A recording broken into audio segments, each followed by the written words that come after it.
Knock Talk. Yun guys, welcome no. Meron naman tayong dumating na mail and alam nyo na, it's mail call! You got mail. May dumating tayong dalawang mail galing from the LBC.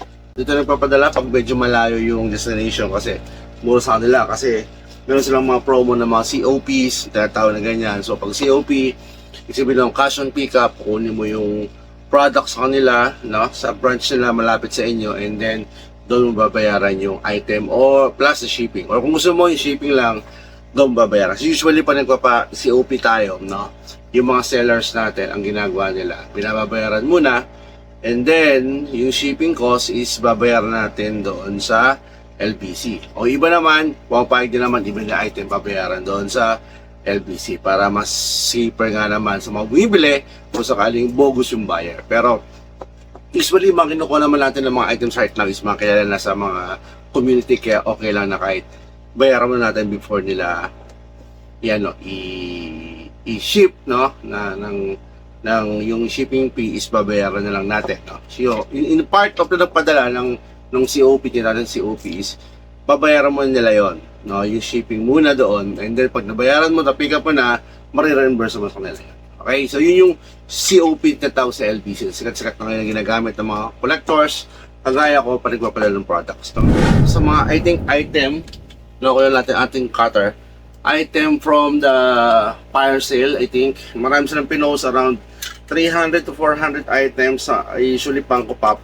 Or actually pangko pop. Pangko items. No? Meron silang mga pangko pop. Meron silang mga sodas. Meron silang mga kung ano mga product ng pangko, no? And then may nakita tayo isa sa mga gusto nating gawin, no? It captured my eyes yung tong item na to and nagandaan ako. Actually, naghahanap na ako dito matagal na, ngayon nakakita and ito talaga yung pinaka gusto ko. Buti na nagkaroon sila and I think naka for sale ng 500 and then tinawaran ko. Binigay naman ng 400, no? O, ito nga.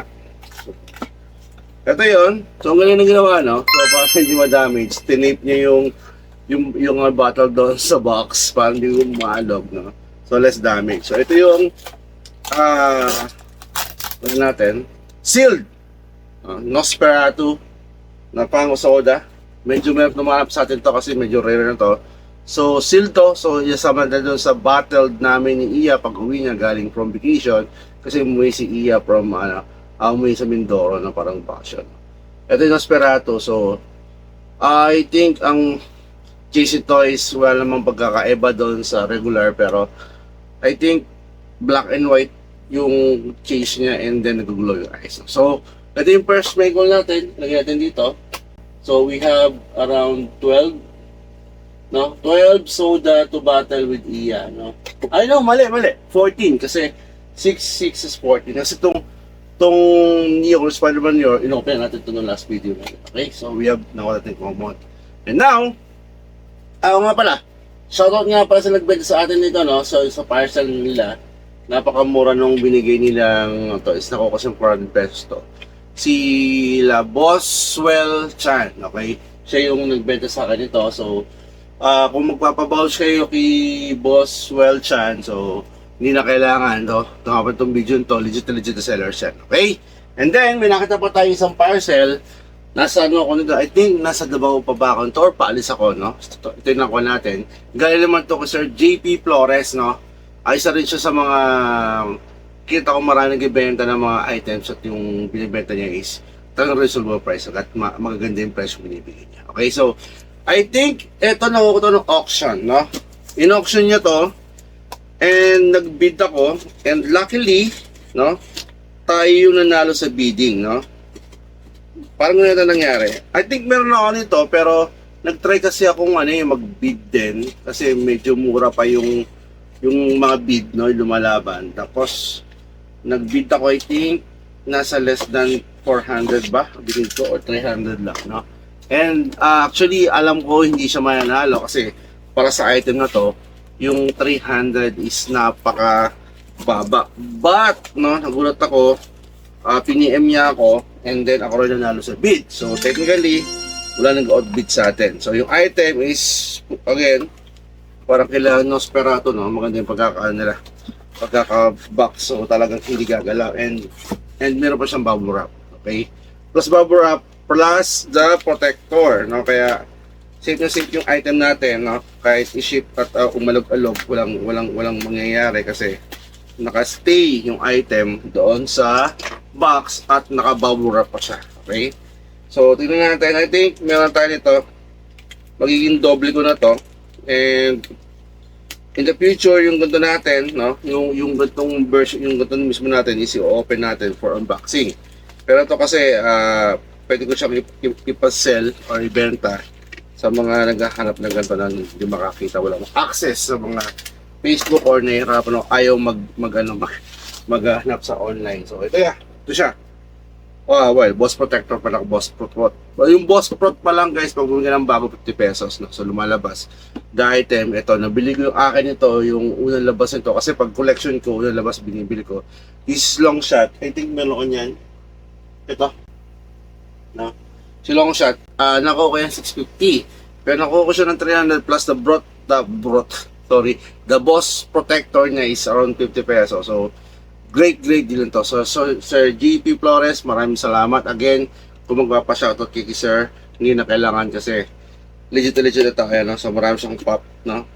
Na binibenta na napakamura. Ayoko nang tanggalin yung kasi baka madamage pa. Ito na natin. Tignan natin yung condition nung box nung binenta nila sa atin, no? Okay, so ito yun. Okay, so I think wala naman siyang damage, no? Nothing particular na masabi din damage, wala. So very clean. Kung gigradean ko to, siguro nasa grade ito is mga 9.5 at least, pinakamababa, no? Na-grade na bibigyan natin sa box niya. And yung figure maayos, so tignan natin kung magkano PPG price niya right now. So guys, again, yung PPG price na sinasabi ko rito is based lang to sa APA, pero not necessary nagtutugma to sa price ng market value natin sa Pilipinas, no? Okay, so long shot right now is 1,068 and 88 cents, no? Yun ang presyo. Nakuha natin siya ng kasama yung boss protector ng 300. So for me, it's a good deal, no? So balikan natin siya para di madami dyan, para yung next na mapupuntahan ito or magbibentahan natin yung matuwa naman, no? Okay, yung Nosferatu nakuha natin siya ng 400. So yung chase, of course, iba yung presyo ng chase. I hope ma-chase makuha natin, no? Pati natin yung regular price niya, no? Kasi kung aabot din siya ng mga 400 or 500, good deal pa rin. So yung regular niya is around 700 pesos right now. Of course, yung chase ito is baka mas more than that. Usually ang case is sa 1.5 or 2,500 or 2.6. Depende sa rarity. Pero ito medyo rare na kasi ito, oh. Hindi, 2002 pa lang pala to. Pero 5,000 limited lang siya, no? Okay. So yun lang guys mga nakuha natin right now, no? Sa ating mail call, no? And I think meron pa akong parating. Meron pa akong inaantay na 1, 2, 3. Tatlong item. I think yung isa is Funko Pop din. At nakuha rin natin sa auction din tayo nanalo doon. And then the other two, ito ba? Yeah, ito is, dalawa is books or comics. Okay? So hopefully makuha natin kagad sila ng maaga para magawa natin yung video, no? Makita nyo naman kung yung mga kukunin na kuha natin. Pero for now, yun muna guys. Maraming salamat for tuning in. Before tayo matapos guys, pakiusap lang, pakihit po yung subscribe button at notification bell para meron tayong mga bago na mga video is ma-notify kayo. And yung sa ating guys sa channel natin na ating giveaway, mamimigay po tayo ng mga items po dito. Pag nakaroon po tayo ng 100 subscriber, gagawin nyo lang po sa mga videos natin, mag-comment po kayo ng hashtag DickNokTok100 and then automatically pasok na kayo sa ating raffle. Okay? So again guys, this is Nick Noktok saying keep it safe and happy hunting.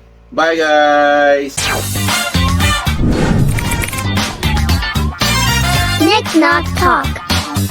Woo!